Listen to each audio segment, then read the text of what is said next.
ఈరోజు కడప నగరంలో 24వ డివిజన్లో తెలుగుదేశం పార్టీ 44వ వసంతంలోకి అడుగుపెట్టిన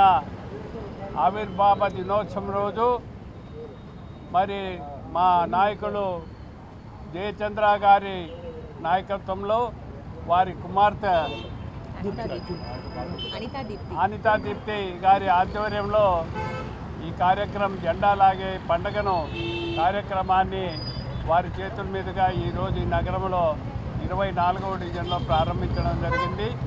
పార్టీ ఆదేశాల మేరకు ఈరోజు నగరంలో ప్రతి డివిజన్లో ప్రతి ఇంటికి జెండా ఎగిరేయాలి అనేటటువంటి ఒక ఆశయంతో కృత నిశ్చయంతో పార్టీ క్రమశిక్షణ అయినటువంటి మా నాయకులు ఈరోజు ఇక్కడ 24వ డివిజన్లో ప్రారంభించడం జరిగింది. తెలుగుదేశం పార్టీ 1983లో ప్రారంభించినప్పుడు అక్కడ తెలుగు జాతి అవమానపరిచే విధంగా కాంగ్రెస్ నాయకులంతా చేస్తుంటే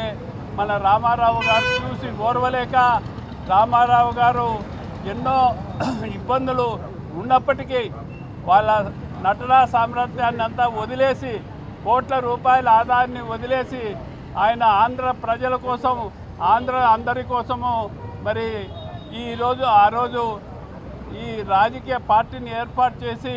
అనతి కాలంలోనే ఈ రాష్ట్రానికి ఒక మేలు చేసే విధంగా బలహీన వర్గాలకు అనేక పేద ప్రజలకు అటు రాజకీయంగాను అటు సంక్షేమంగాను అన్ని రకాల ముందుకు తీసినటువంటి వ్యక్తి నందమూరి తారక రామారావు గారు. ఆ రామారావు గారి ఆశీస్సుల మేరకే మరి చంద్రబాబు నాయుడు గారు మరి లోకేష్ గారు ఈరోజు మరి 3 పూలు 6 కాయల్లాగా ఈ ప్రభుత్వాన్ని నడిపించే విధానంలో రాజధాని విషయంలో కానీ పరిశ్రమలు తీసుకొచ్చే విషయంలో కానీ రాష్ట్ర అభివృద్ధిలో కానీ సంక్షేమంలో కానీ మరి మా చంద్రబాబు నాయుడు గారు లోకేష్ గారు ఈరోజు అన్ని రకాలుగా ఒక మంచి ప్రభుత్వాన్ని ప్రజలకు అందించి ముందుకు తీసుకుపోతున్నటువంటి వాళ్ళకి ఇంకా మనము తోడ్పాటుగా వాళ్ళందరూ ఇంకా 10 కాలాల పాటు క్షేమంగా ఉండి ఈ రాష్ట్రాన్ని కాపాడవలసిందిగా ఆ భగవంతుని ఆశీర్వదించమని కోరుకుంటూ ఈ అవకాశం ఇచ్చినటువంటి పెద్దలందరికీ కూడా